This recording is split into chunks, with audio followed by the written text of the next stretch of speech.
I saw a Bloomberg article just a couple weeks ago, and it said that I think we're at 40 billion right now of AI business in the market. By 2032, it'll be $1.3 trillion. Look, Keith went to Harvard like for one time in his life, and he's coming back quoting Bloomberg reports.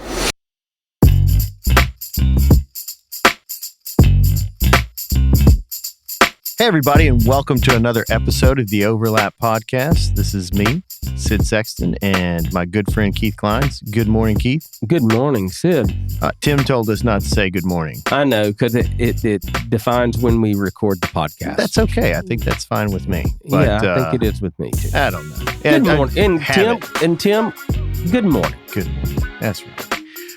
So if you are just tuning in for the first time to the Overlap Podcast, I don't know where you've been, or if you're coming back and it's been a while, the Overlap Podcast, we discuss and study the overlaps between work, fitness, family, faith, parenting, and leadership, with the idea that becoming better in one aspect of your life helps you become better in all aspects of life. And we're really kind of doing that by trying to simplify big business brilliance for small business leaders. And I don't think that there has ever been a podcast in the history of this podcast that that last statement has ever been more accurate. I definitely so. Yeah. So Keith has been out. Look, y'all, I've known Keith a long time, and he's not known to work real hard all the time. But in the last couple of months, he's been rather busy. And so he's like meeting new friends and stuff. And he told me earlier that, man, we've got to have this guy on the podcast. And usually I scoff at his ideas, but I listened and agreed. This is going to be a fantastic podcast. I'm really excited about it. And Keith, why don't you take it from here and just introduce your guest? And I think it even hits home harder for you, the fact that I wrote one of the best oh my God, LinkedIn posts on the planet that you've ever seen. And I mean, it blew your mind. My LinkedIn post this week. Yeah, the caption. About being at Harvard. And basically, I said what I'm doing right now, if you don't understand, I'm just trying to let people know I went to Harvard. Yeah. Well, and you definitely went there, visited, and hopefully you bought a T-shirt. I did, and then I let loose on one of the best LinkedIn posts. And if you want to see it and see the line, what my friend generated for me called AI, just go see that. So I don't think you can get away from this topic. Yeah, you can't. I've just been very careful about addressing it because it's really kind of the Wild West. Yeah, that's true. And so we needed to find someone that could kind of bring the Wild West and explain it in a way that really could be explained. And when this guy walked in my office a couple months ago, I was like, he gets it. And it's the first time I've really talked to someone that I think he gets how to apply this scary word called AI to local business. That's right. We were talking earlier that you can't necessarily listen to or even have a podcast without mentioning AI. I think it's a requirement now. Yeah. And we have been avoiding it because we're small business guys, and that I think is the idea. I mean, you and I are using it. Yeah, I just used it, but as Tom was sitting there, and sent you a copy of some copy that we're going to use, or try to. But I'm always reluctant to kind of espouse my knowledge on it because I don't really know. I'm still just experimenting with it. So why don't you go ahead and introduce our guests, and we'll go from there, man. So Dom, welcome to the show. Hi, welcome. Thanks for having me. And another thing is when I heard Dom talk for the first time, oh yeah, I was like, he's smart. He definitely is smart. If he had those round glasses that they wear in Europe, it would be a home run. Yeah, it just comes with the accent. But I'll look into those glasses. You should. I don't even know if you need them, but it's a good look. Well, you don't on our podcast because we're not on video. So that's true. But now they can just imagine you with the glasses on. Yeah. But Dom, welcome to the show. Thank you. And so where we wanted to start the show is basically, okay, we've written funny songs with AI. Yeah. That's what I've used it for. It's funny like, songs. Write me a song. I've used it for content. I've used it to help better my email communication, get all of these thoughts in a little bit better. I've used it. I have a quarterly report that I submit to a board, like a board of directors, and I'll take and I'll use that to sort of pull that together, and then I'll ask, like, hey, what questions, given this report, what questions do you think that the board might ask, and how could I best prepare for that? I think that's a pretty good use of it. Most of my use of AI or ChatGPT or any of the other ones have been marketing related, and so, man, I'm excited to meet you, one, and then he came with these fantastic gifts. That's someone from a different country, because I don't know if Americans come. No, with we've never had a guest bring us gifts before. It's fantastic. We're setting the stage here, right? Yeah. So for the future, for future guests. And so if they could see our gifts, he's a pretty accomplished. Great I call photographer. myself a photographer. Yeah, these are But fantastic. these are fantastic. So thank you very much. Yeah. So, Dom, could you give us a little background, some bio? I mean, where's the funny accent come from, and take us from where you grew up and how you get to Mobile? Sure. That seems an interesting story. Yeah, it's I'm definitely new here, newish still. Been in the area for a bit over a year. We moved July last year, actually. Okay. But to go back to the beginning, I grew up in Switzerland. What town? Kranichen. Oh yeah, that's a great town. Oh yeah, for sure. Yeah, can't even pronounce it. It's so good. Oh yeah, it even got like those funny characters on the. Oh yeah. On the as one name. Would in as Switzerland. one would. A good town name needs some accents on on there. So it's a pretty small town. I think when I grew up, it had about 4,000 people living in there. You would probably call it a village. A village, okay. Yeah. And then the closest town had like just under 10,000 people, Aarau. And then it's about 45 minutes from Zurich. So right in the middle of the northern part of Switzerland. It's also the German-speaking part, so that's part of where my funny accent's coming from. I was about to say, there's a little German there. There's a little German in there. And that's where I started my career in software engineering, really. I've been building solutions for mostly small and medium businesses for probably 20 years, actually more than 20 years. Had a bit of a stint in a big financial institution, as one does in Switzerland. I would imagine. There are a few of them. And about 12 years ago, I moved to Australia. So hence the Sydney photo. Hence the Sydney photo, yeah. Yeah. And then for 10 years, I lived in Sydney pretty much. Okay. And I'll after, what'd you do in Sydney besides dive and take great photos? I mean, I worked as a dive instructor for a few years. Wow. And that's where my diving and underwater photography comes in. Okay. Although these pictures are not underwater, but I'll show you some later. And then beside that, I kept working in the IT industry for almost a decade. Actually, I worked for a startup that, funny enough, was located in San Francisco. And to close the circle, this was around underwater as well. We built underwater robotics. Okay. So most of us probably familiar today with aerial drones, for better or worse. But we try to make something like that is affordable for like most people, that can go into the ocean and that you can remotely control. So you've probably all seen Titanic, and they use those remotely operated vehicles to go into the Titanic and film everything. But we wanted to build something like that, but for a lot less money. So with new technologies, we built that. The company was called OpenROV. We sold several thousand units, but in the end, startups are hard. Yeah.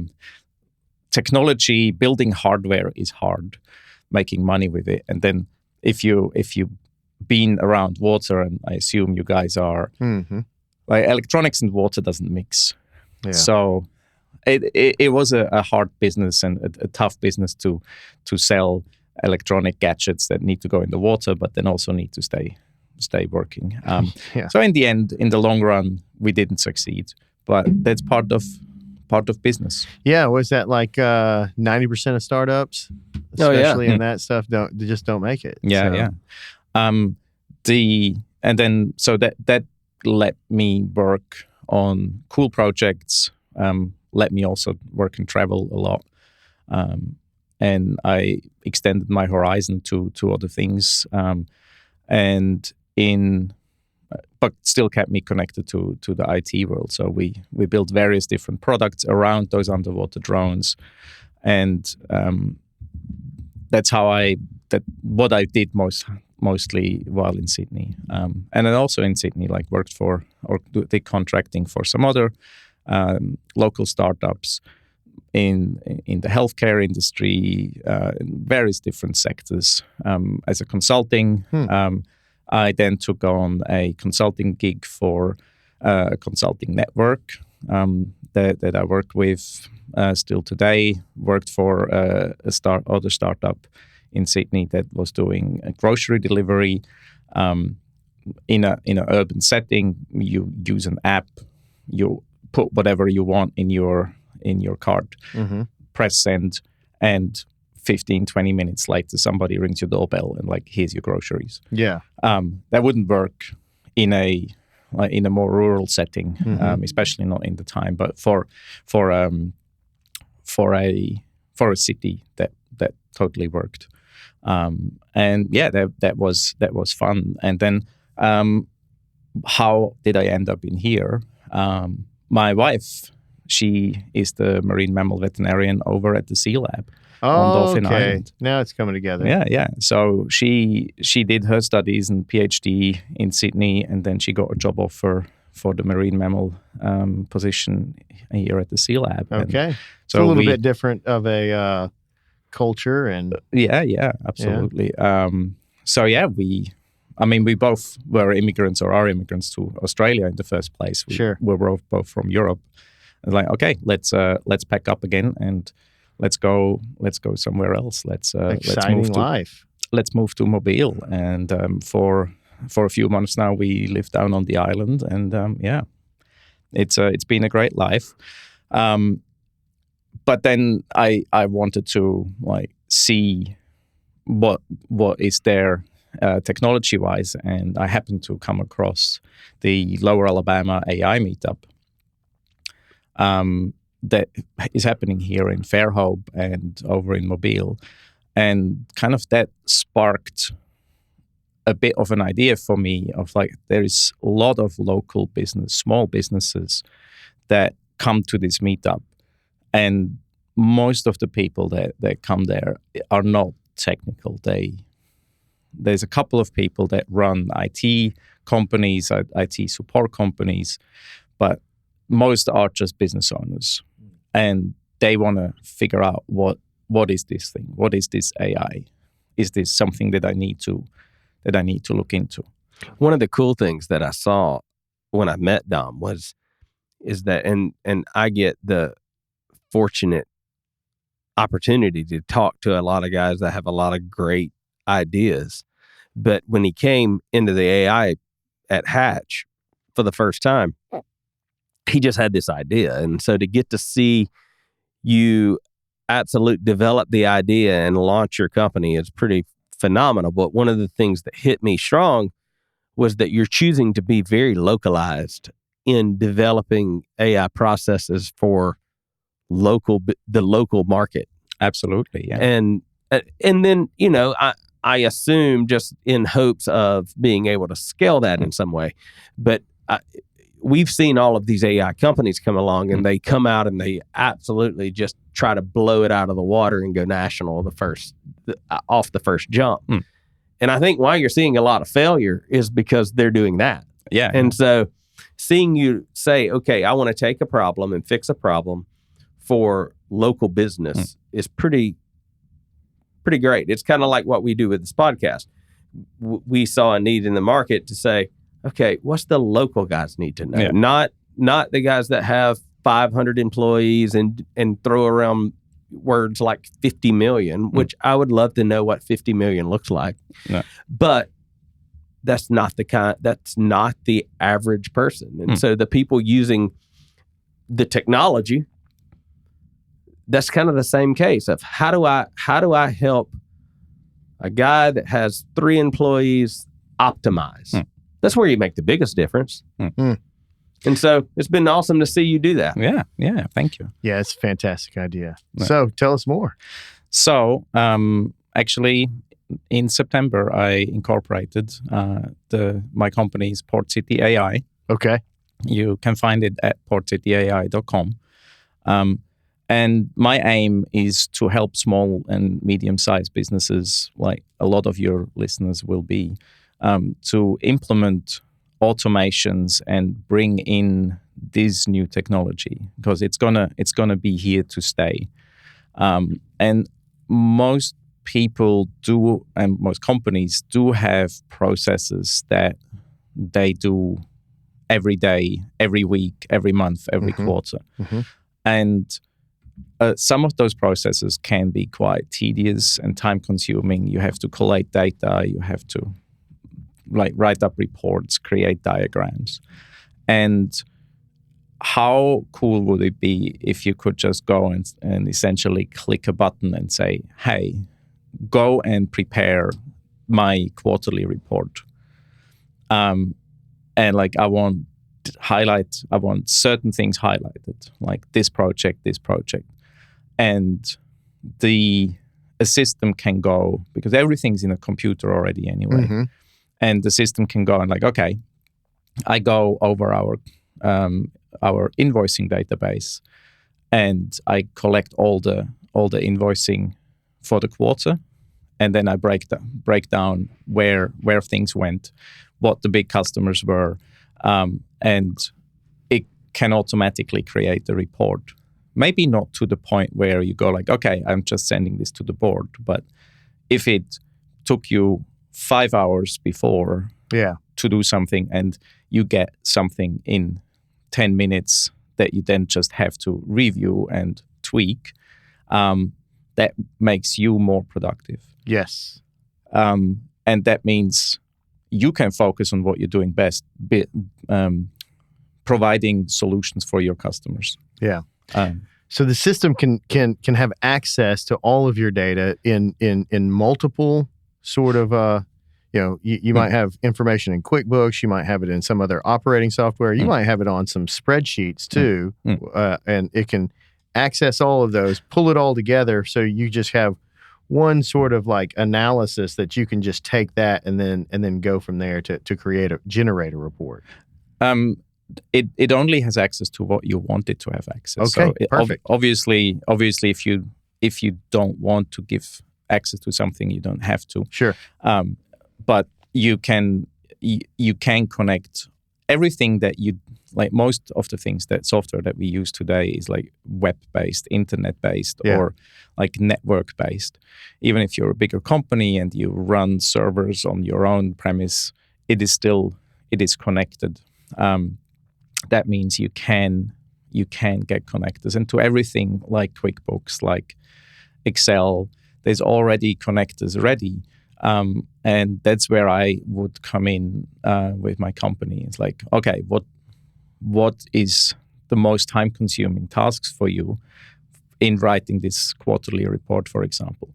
All right, so we need to get these data from QuickBooks. We need to collate this, and then we can build relatively quickly a small connector piece that does that, and then you can pass that on to an AI solution. and then the magic essentially comes in of the solutions, and it can output your report, or at least the draft of your report. Yeah. So you can go back and help your customers. My God, that's amazing. That saves a lot of time. It would save a lot of time, and a lot of people are very hesitant with AI and like fearful of like, oh, but it will like everyone will lose their job, and like I will lose my job as a programmer, and like, but I think you can actually do more with less effort, or with less manpower. So don't go and fire your staff, but help them apply the technology. And then rather than doing 20 customers, you can do 40 customers with the same stuff. Yeah. There's just a force multiplier. Exactly. Yeah. I mean, you're working in landscaping. Sure, you still need the staff to go out and do the landscaping. Absolutely. Work, but and we're not there yet to automate those things. Although they're robot mowers. They're robot mowers. They've been terrible so far. Yeah. I've experimented with 3 different ones. They haven't worked out great yet. Yeah. However, but what if I hear you saying that don't be scared to implement this technology, but use it as a multiplier? And I think that's where small business, specifically the small business kind of circle that I roll in, are scared, saying, well, this is going to take our jobs. And, working in the tech space, that could be true. But what most people need to do is look at it as, hey, take the technology, use it just like any other technology, and then multiply your business with it. But another thing that I saw a Bloomberg article just a couple weeks ago, and it said that I think we're at 40 billion right now of AI business in the market. By 2032, it'll be $1.3 trillion. And so I wouldn't fight it. Yeah. Look, Keith went to Harvard for one time in his life, and he's coming back quoting Bloomberg reports. I want to tell you about one of our newest sponsors, Red Branch Outdoor Living. They create environments to bring people together by providing a turnkey solution for outdoor living with remarkable customer experience. They specialize in outdoor kitchens, pavilions, patios, pools, spas, and fire features. And they do it with integrity, innovation, and being remarkable. They did my outdoor space, and it turned out amazing. Check them out at redbranchconstruction.com. I want to give a shout out to a friend and sponsor of ours, Chris Drogmiller from CMD Fencing. Let me tell you, I've had the pleasure of working with Chris personally over the last 3 or 4 years, and I've never encountered a fence contractor who excels in communication, craftsmanship, and timeliness like he does. Chris always delivers. I mean it. Fair prices, top-notch work, always on budget, and the best part for me, always on time. So if you're in need of a fence company to help you with a fence or any other outdoor wooden structure, give Chris a call. You won't be disappointed. Get in touch with Chris and let him and his team take care of all your fencing needs. CMD Fencing.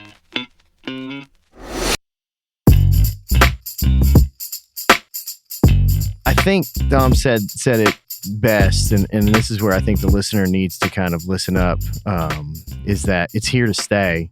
And so you can be fearful of it. You can also kind of hold on to the idea that we've done it this way forever, and you'll get left behind. Because the people that can analyze the data quicker and understand, like any service business, I'm just thinking, just listening to you, is I would be able to, on a weekly basis, be able to analyze my routing and be able to identify which route needs adjustments. And I can probably get it to the point at a certain point, I'd imagine, where it can start making suggestions on which stops need to go on different days or different routes completely to make it. I mean, I'm sure UPS has something like that. Oh, yeah. Where you're just not making left turns. I know. Yeah.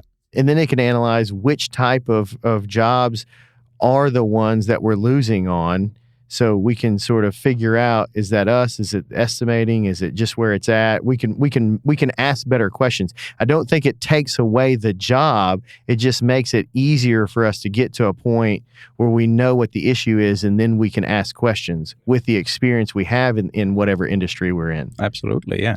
And like another example that very different business, but I talked to someone in the tech space, and just beside their downtown Mobile, just beside their company, there is a little coffee shop. Okay. And like very much frequented by business people. Go over, grab coffee, grab a bagel, or grab a cupcake. And I think the coffee shop is in existence for a couple of years. And then the person was like asking the owner of the coffee shop, like, kind of, what are you doing with your data? Are you looking at your data of what you're selling?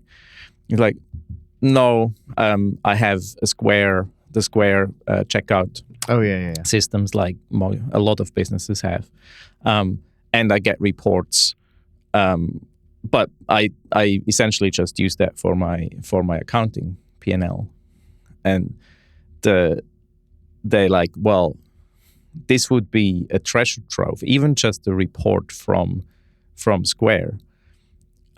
You could take that and put it to an AI system, and that doesn't even have to be like custom made. With what we have out there that is more or less freely available, you could already do that. You could copy paste that and say, how much cupcakes did I sell in the last 3 months? Which were the varieties that worked best? What products, like, is there a cycle in selling the products? What products sold the least? Because maybe I'm making an everything bagel every week, and it does never sell, and it goes into the trash. Yeah, I'm throwing out 40% of those.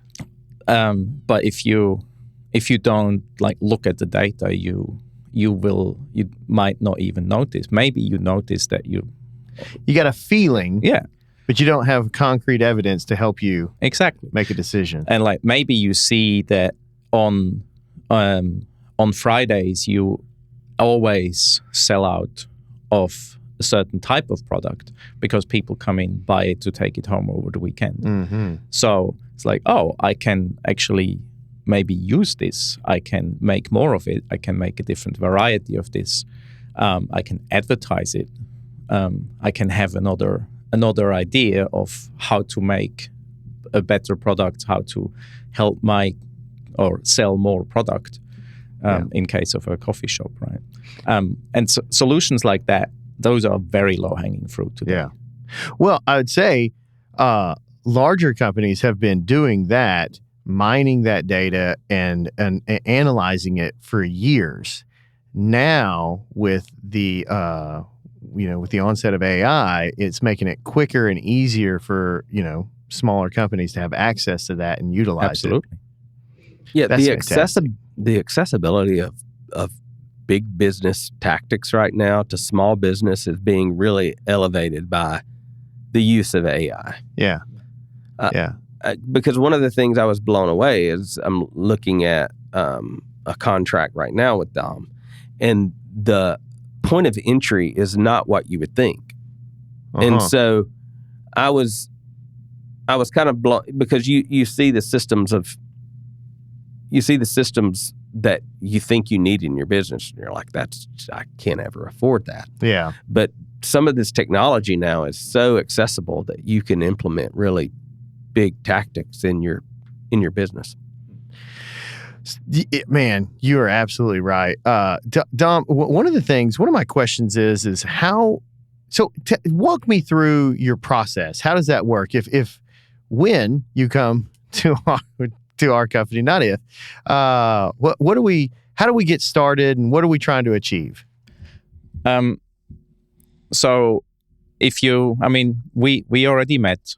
We would probably just set up a call or a meeting at your company and I can come in, and then the question will be is like, what would you like to achieve? Like, what problem do you want to solve? Yeah, right. And with my many years in the software industry, I worked with a lot of different clients on the techie side. We call that requirements engineering. So we try and figure out what you need, and it's always a bit the thing that people think they need is not necessarily what I was going to say, I was actually going to say that exact phrase. I was going to say, I probably have an idea of what I would like, but I would rather have an idea from you what's going to be more applicable, where am I going to get the greatest ROI, and or where should we really start? Yeah.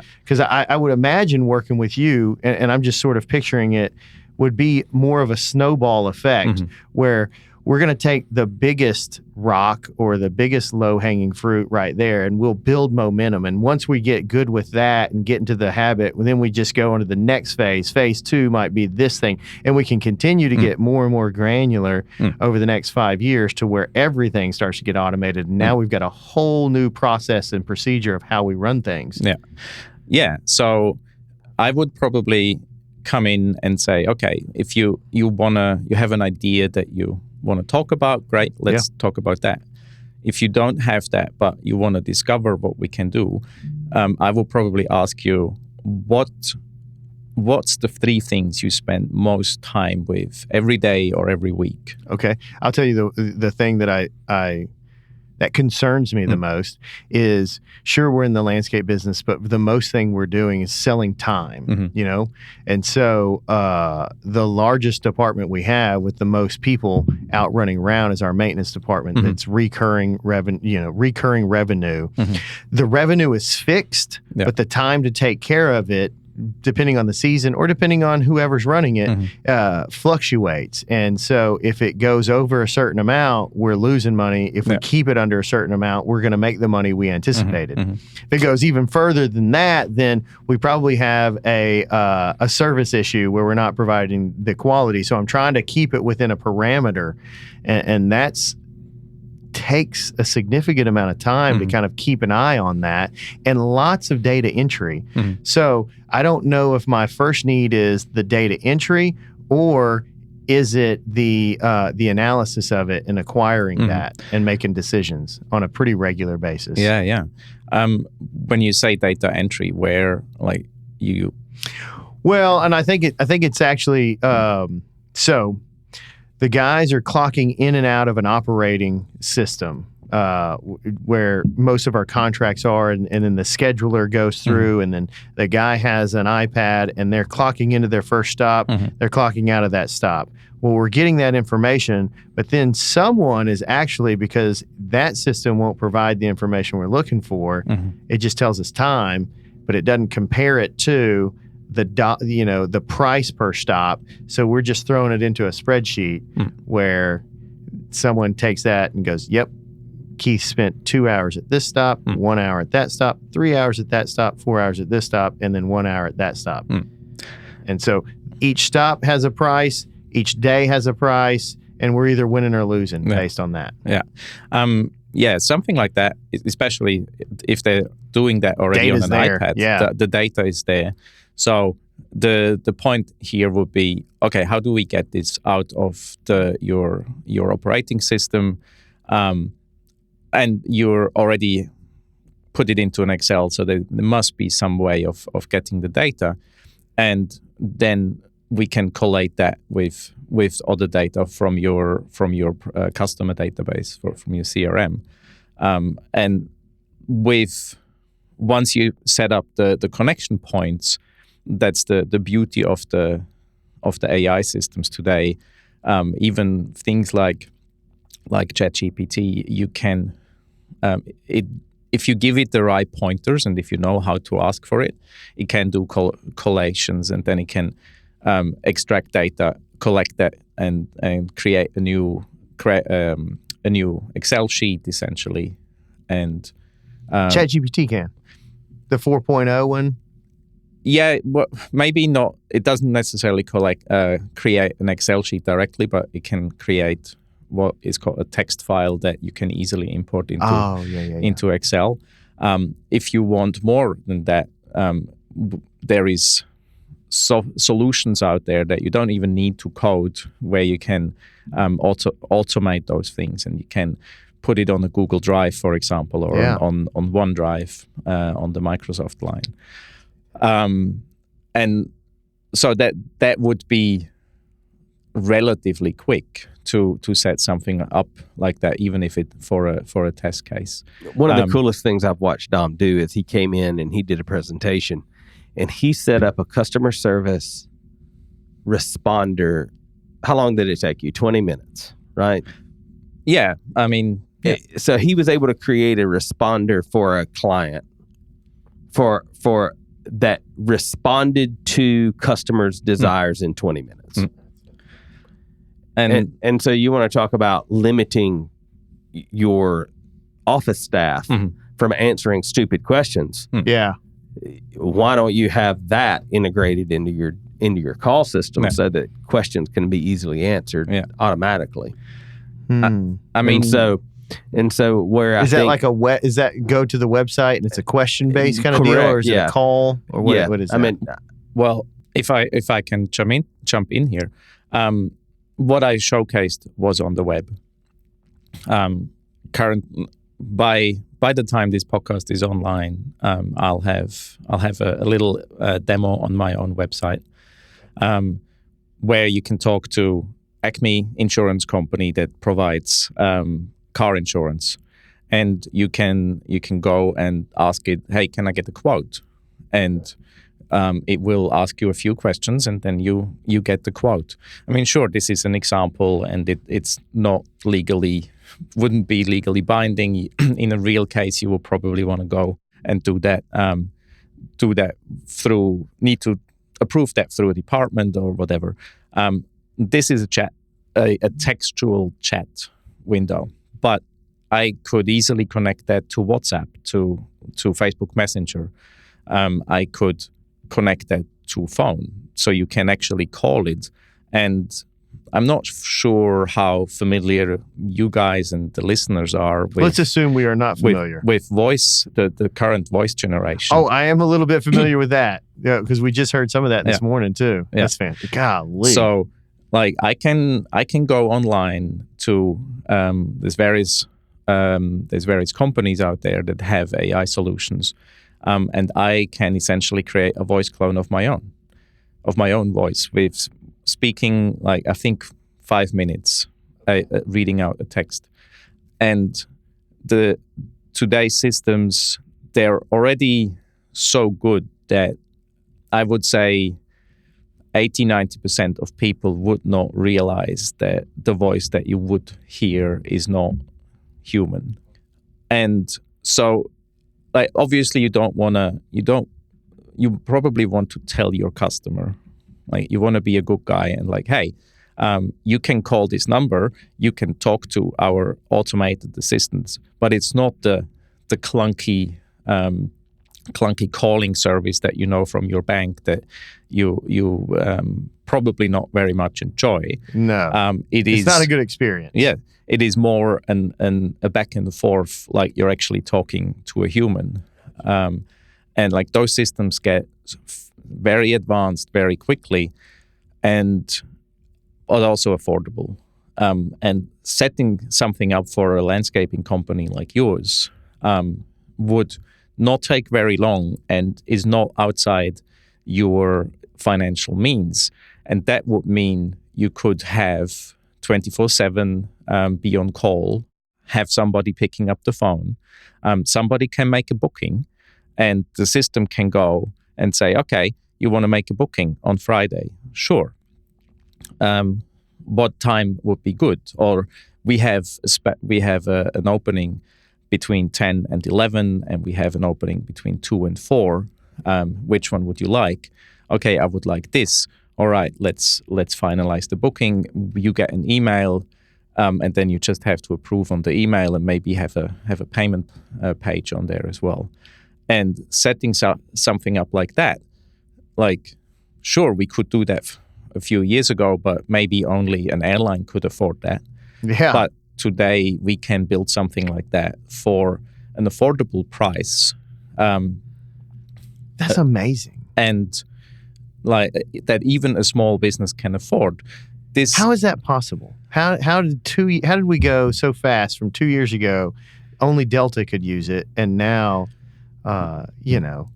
Keith Klein's landscaping could do it. Or the Overlap podcast. We've got news coming. We do. Yeah. How is that possible? So the technology isn't really new. Like it goes back to very, very the earliest beginnings of what we call artificial intelligence today goes back into the 60s, where they tried to build the perceptron, I think. And back then they had like these lofty ideas of like, within like 20 weeks, we will have a solution that you can talk to. That never happened. The compute wasn't there. The computing power wasn't there. The algorithms weren't there. But over the last few years, we made drastic improvements on computing power. It's much more affordable.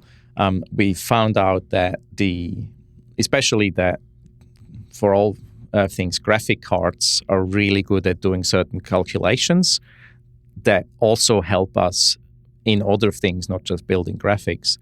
And that's really how the improvement in computing power came about. Is that why NVIDIA is the most, what is it, the largest or the most... one of the biggest, right? One of the biggest, chip makers, most valuable company in the world. That's what I was looking for. And I mean, they went through the roof, and I think within like 4 months, their valuation went up like 400% or something. It's crazy. It's crazy. There's a podcast called Crucible Moments that I'll listen to, and have you listened to that podcast? No, it's I haven't. Sequoia Ventures. Sequoia guys. I was going to say puts it out, and NVIDIA was just on there. That was a great podcast, and he tells about their rise. Mm-hmm. They were almost gone. They were, and this last iteration of their chip has put them at levels that. So it's not even close. Yeah. So we have a confluence of technology that was catching up. And then the research, and Stanford, for example, is a big research group there that like built new algorithms, built new systems that could do more. There was a moment. So Stanford had for a few years competitions on building software that can do image recognition and recognize that this is an image of a cat and that's a dog. And there was, for a long time, not much progress, and then somebody went like 30% better than everyone else, and like we're still building on top of that. So it sometimes it takes a small step in development or in research, and then that gives us a leap to the next level, and then we were able to combine all those things, and especially with the advent of what we call the large language models like ChatGPT, like Claude by Anthropic. Facebook Meta has their own called Llama, and those are trained on common knowledge, on text, and with this is essentially a sort of intelligent emerging. It's not that your computer thinks. There's not really like a new intelligence really emerging as you and me are intelligent. It is getting very good at predicting what the next thing should be, what the next word should be, what the next pattern in a sound should be, so to create voices, and it's also very, very good at reading things and then comparing that to its database, and that's how we can take text It can analyze text and can rewrite it. One of the things that blew even my mind recently. So I'm not sure if you guys know that, but you can go to ChatGPT and you can say, answer in Spanish or answer in Swiss German. And you can type your question in English and it will write out its answers in Swiss German. I did not know that. And like even Swiss German, which is a tiny language, it's got it. And it's got it. To the point where it's like, also Swiss German is not even officially a written language. If I write something formal, I write it in standard German. But it's a dialect. Swiss German is a dialect, and so it even picks up dialects. Yeah, ChatGPT can, and like you could probably go and say answer in a Creole language, like Haitian Creole or Pidgin, Hawaiian Pidgin. Yeah. And it that'd would be interesting. And I don't know if you've ever seen that. It would. Those guys are wild. I don't know. Oh man. Yeah. So we're at this confluence point where all those technologies come together, and it's a leap to a next stage of possibilities, and that's what you said before, Keith. It's not going to go away. No. I was reading an article this week on the verification of the Turing test, where now with voice, it's like 70% trickery. Like as far as not like the average person is not able to pick up the AI on customer service calls. No. 70%. C is a passing grade. Yeah, it is. Yeah. As you know. Yeah. So that's pretty scary and cool. Yeah. In the fact that we can implement things into our businesses that are allowing us to gain back time. So yeah, like going back to your landscaping business, right? Sure. How can we get more business, right? Where is your customer base coming from? Is it mostly word of mouth? Are you going out and actively recruiting new customers, cold calling, councils, and things like that? And certain things you probably don't want to automate because it's the personal connection. But there is a lot of things that you could do with follow-up. For example, if somebody did reach out to you or was a previous customer, you could very easily build something that goes like, okay, this customer hasn't booked a new appointment in 3 months. I go into the customer relationship software. I pull its information and like, hey, 3 months ago we did your lawn and we cut your roses. And we did this and that. How is things going? Do you need things like fall is coming up? We probably should cut your roses again, so they bloom better next year. And you can get the output for that very quickly prepared. So you could give your staff an internal application where they can go in and say, Every Friday we click on this button, or it can be automated, obviously, but click on this button and then you get a list of the 10 customers that haven't been booking repetitive call services from you, and we can prepare an email to them, and your staff just goes like, okay, yeah, that's right, that sounds good. Let's send it. Oh, I want to change something here. Let's send.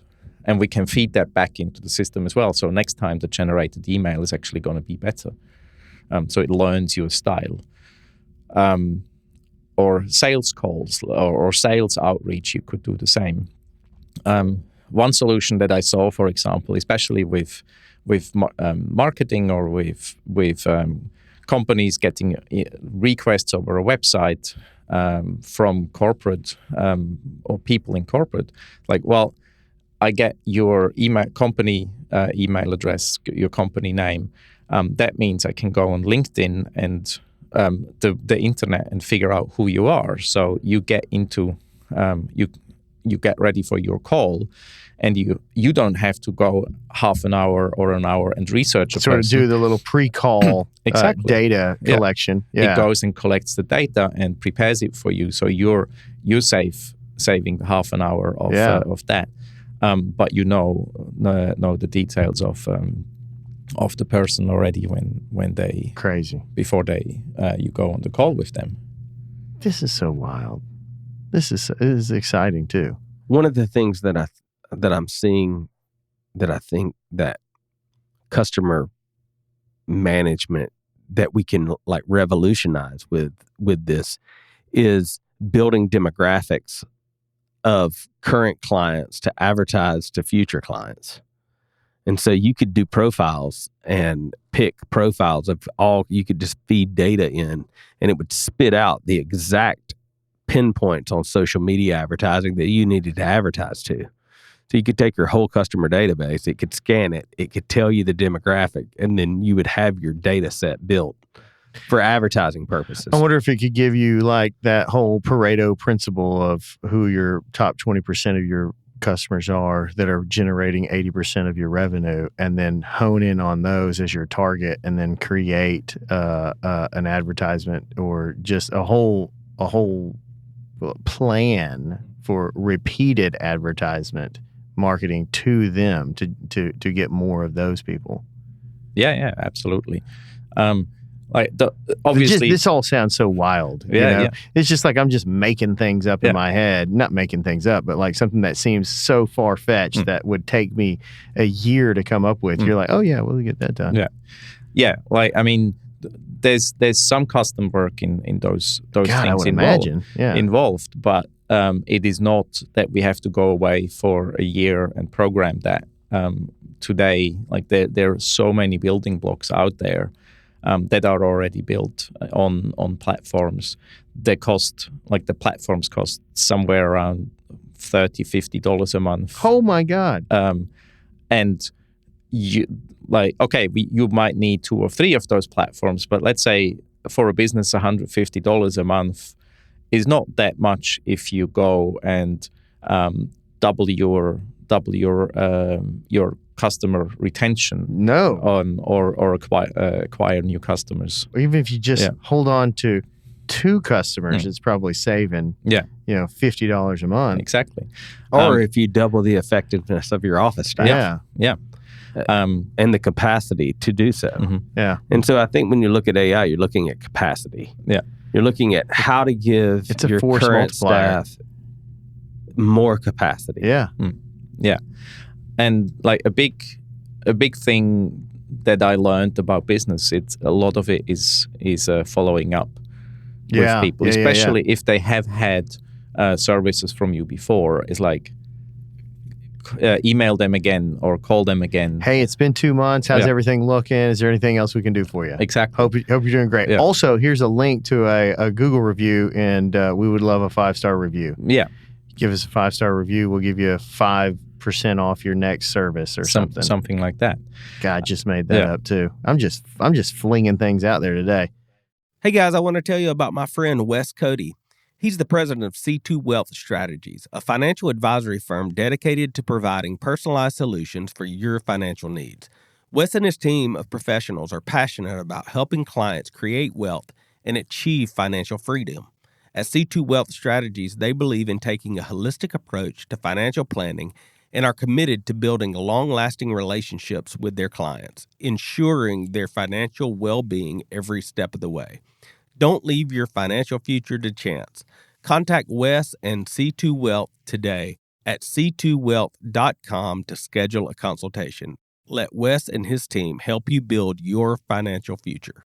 I want to take a moment to talk about someone who's been instrumental in my personal and business success. That's Johnny Barranco and his team at Barranco & Associates. For over 7 years, Johnny has been my go-to accountant and financial consultant.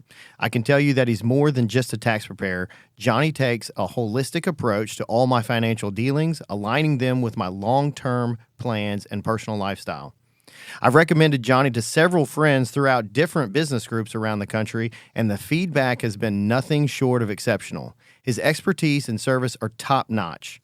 So if you're looking for someone who not only prepares your taxes, but also helps you strategize for the future, Johnny and his team at Barranco & Associates are the ones to call. Trust me, you won't regret it. So contact Johnny Barranco today and take the first steps towards financial peace. You're not going to regret this.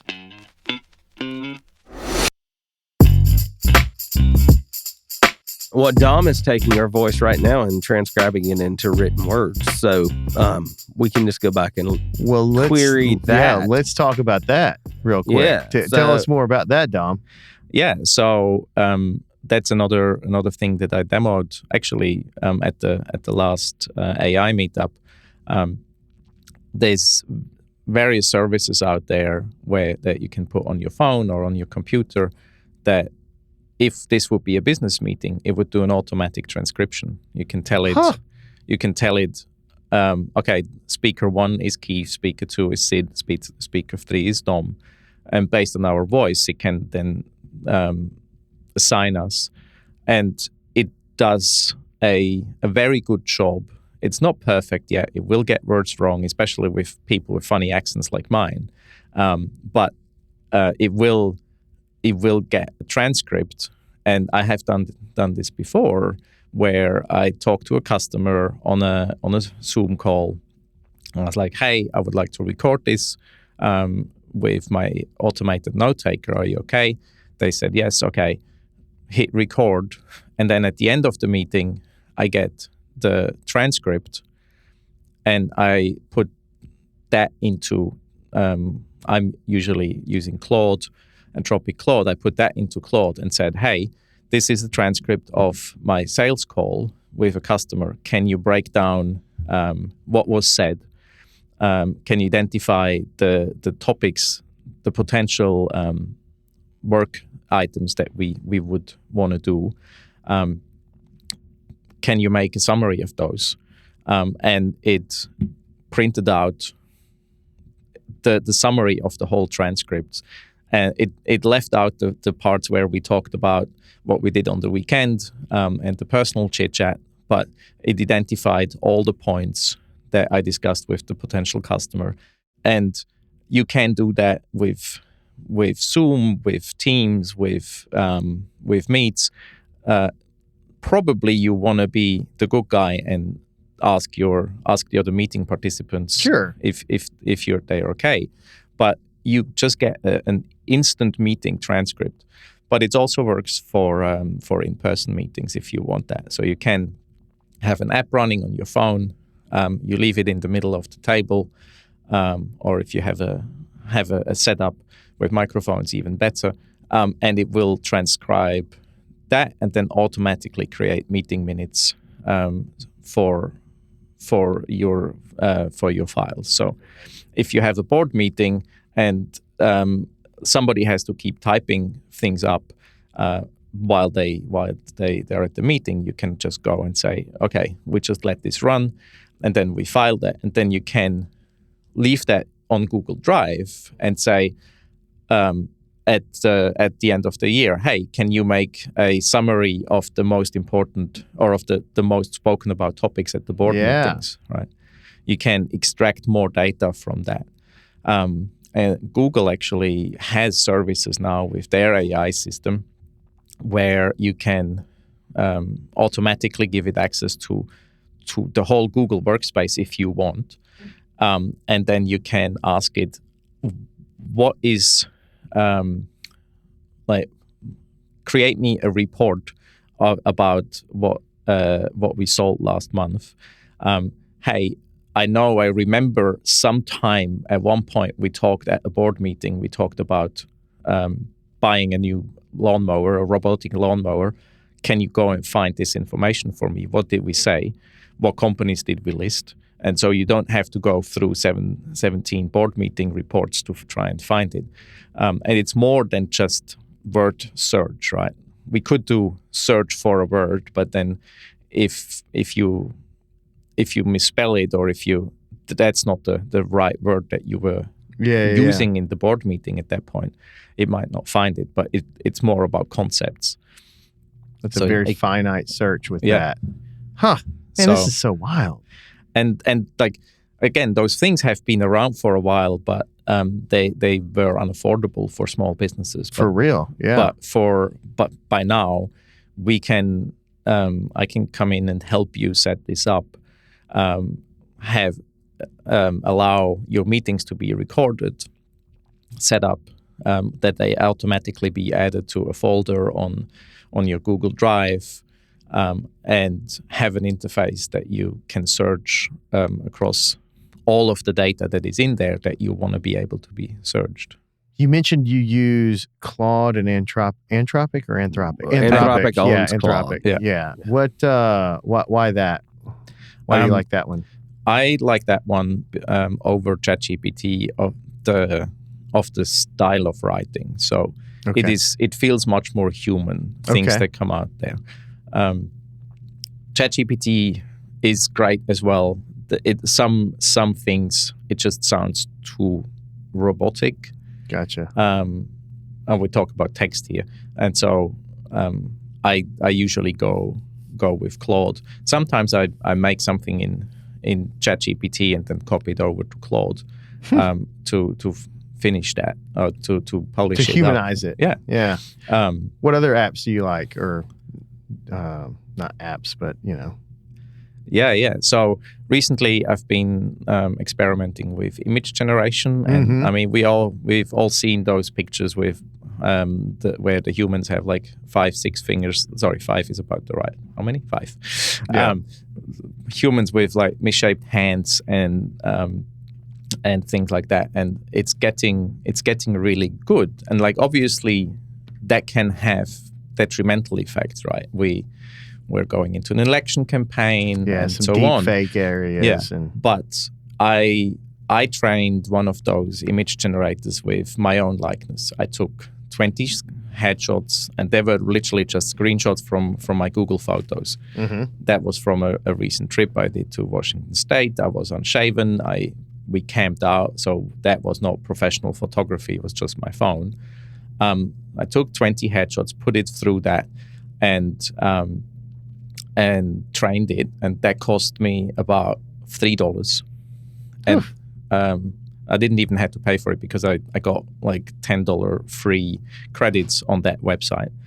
And now I can go in there and say, generate the picture of me where I do something, where I am in the desert sitting on a camel, where I am Indiana Jones like in a cave with a torch, and it just goes and does it. And the quality, like, I could send that to my mom, and she will probably like think you're Indiana Jones. Yeah, well, maybe not Indiana Jones, but it's like, like you were in a cave, holding a flaming torch. That's wild. Obviously, for that I use that for fun, but you can use that with products as well. What is that app called? I'm going to use that for fun. This is Flux One.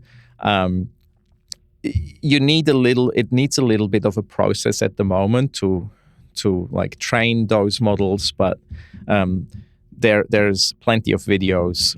Matt Wolf is a YouTuber. He has a very good explanation where he like gets himself into pictures with Deadpool in like movie scenes, and so this is used for fun. For me, it was for fun. I might have used one of them for my LinkedIn page. Yeah. Because then I don't have to go and wear a suit. Yeah, but you can also go and say, okay, we have a product. I'm a coffee shop, and we also make, for our customers, we make nice coffee cups that we sell in our store. How about we want to get some product shots with that coffee cup In a way, and I know, Keith, you're in the photography as well, so that's detrimental for the photography business. But on the other hand, it's the selling point for the coffee shop, right? They can go and create various shots with their coffee cup in places. See, I don't think it actually does. I don't see it that way in photography. And I think a lot of creatives are upset that AI is intruding into their space. But what I see is it's going to make the good ones rise to the top.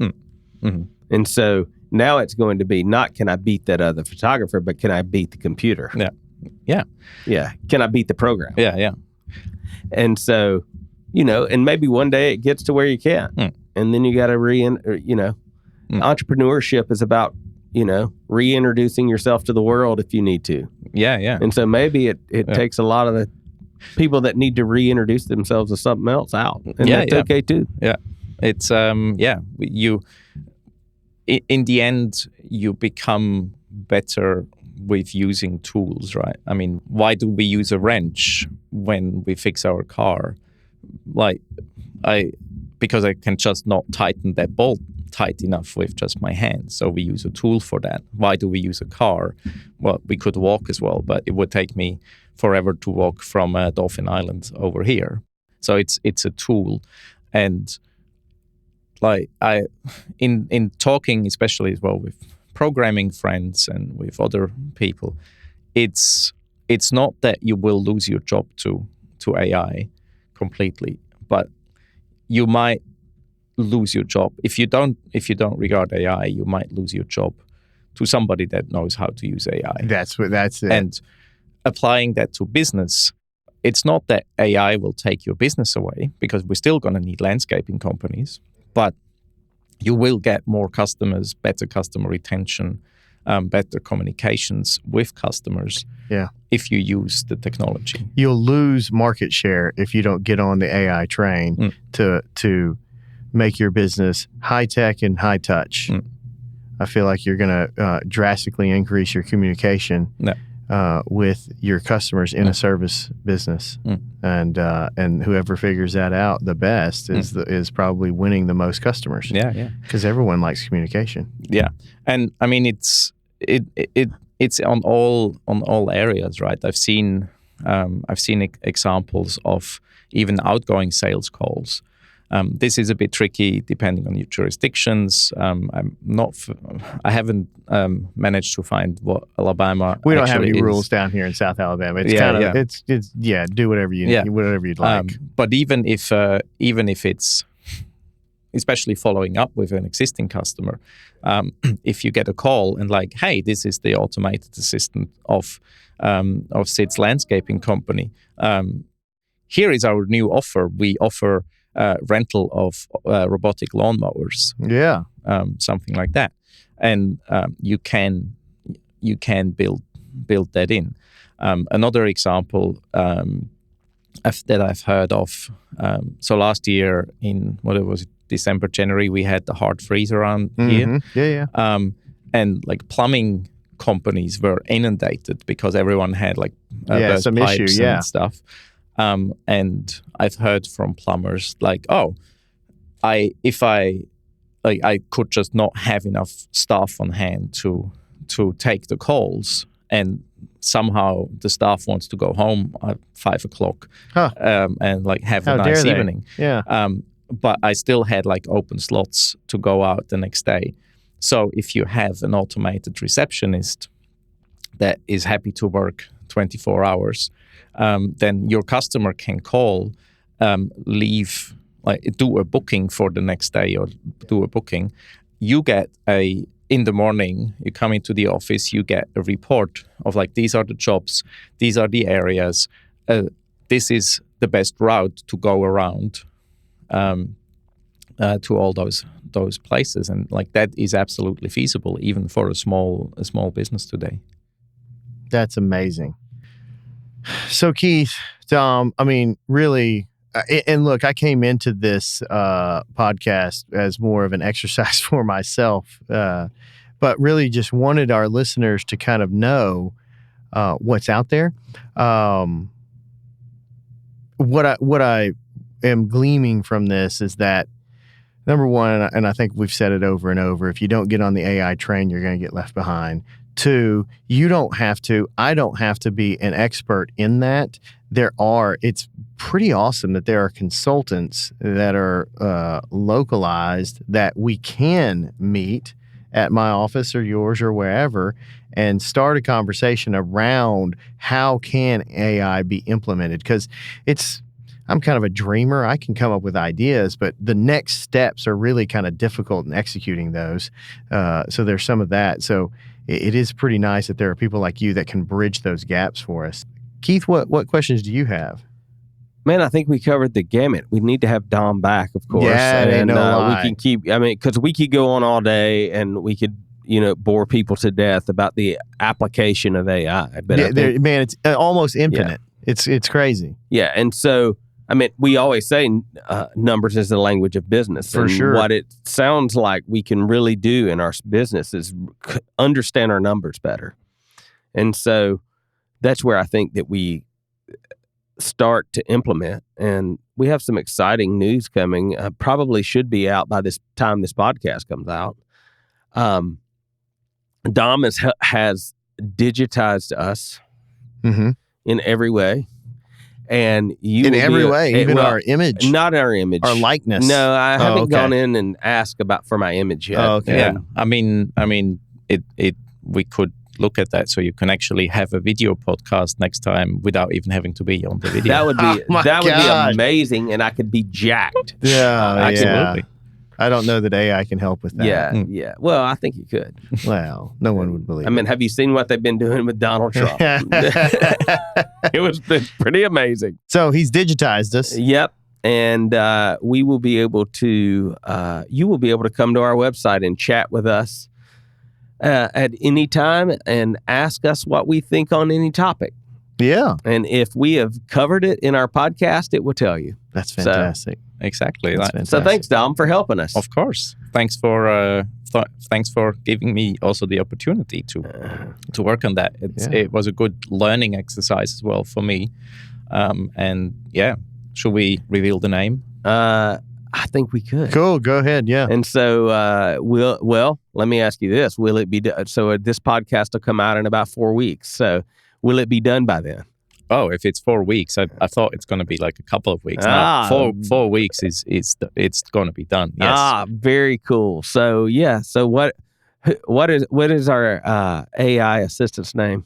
The AI assistant name is Overlap Echo. Yes. Overlap Echo. That's right. I was you will be able to go talk to Overlap Echo. He's going to be our friend. You can go and ask what is Keith and Sid thinking about a certain topic about sports, what's their favorite book, and that will get the information from the podcast and from other sources from the podcast website. And I got to see a little peek inside the Overlap Echo, and it will actually. Yeah, you were showing me, man. It's it will actually great. Pull up the episode that it's in. You can click on it and go to that episode. So it's pretty cool. That's crazy. Yeah. Now, look, I've got another question as we're kind of wrapping up, and Dom kind of threw that on me whenever we were getting started. So he hasn't trained Brazilian Jiu-Jitsu, but almost every other martial art he threw out there, like some karate, but really you've been training Japanese Jiu-Jitsu. Yeah. Help me understand what that is. Japanese Jiu-Jitsu is kind of the combination or the origin of things like karate, judo, aikido. Okay. If you look back in history, the samurai didn't train karate and judo and whatever else. They had one unified set of skills. Some overarching. Because they were fighters, right? Right. And they needed everything from bow and swords and blocking and punching and grappling to work with their opponents. And that overarching that overarching way of martial arts. At one point in the 19th, 20th century, got kind of split up into karate, into judo, into aikido. So in karate, you've got the punches and the kicks and the blocks. In judo, you have throws and grappling on the ground and locks. And then you have aikido, where it's all about taking the energy of your, or the force of your opponent, and like throwing them and things like that. So the way that we trained the Japanese style jiu-jitsu had all of those things combined. You could probably more connect it or compare it to MMA, but MMA, what I see is often like it's still controlled, but it's not necessarily we're just like doing a certain type of punch in a training session. We do all of it, and the Japanese style really, if you come from karate, you see the karate. If you come from judo, you see the judo aspects of it. So it is more an overarching martial art than just karate or jiu-jitsu, and karate or judo. And to my knowledge, Brazilian jiu-jitsu, what you're doing, that originated in this. It just when these martial arts moved out of Japan, they got the flavor of the people that trained them and that taught them. In Brazilian jiu-jitsu, there is a few people that it was just calling the Gracies. Yeah. And so it is a certain style that has like, and also certain rules, right? Like I haven't done Brazilian jiu-jitsu, but if you go to a tournament, you're only allowed to do certain things. No striking really. But other than that, everything else is good to go. Throws, grappling, locks. So it has that. To my understanding, it has a bit less of the kind of the traditional kind of mind and spirit sides of what the Japanese martial arts often have. It's been, obviously, karate has also been very much being put through the ringer and like changed to be more commercial.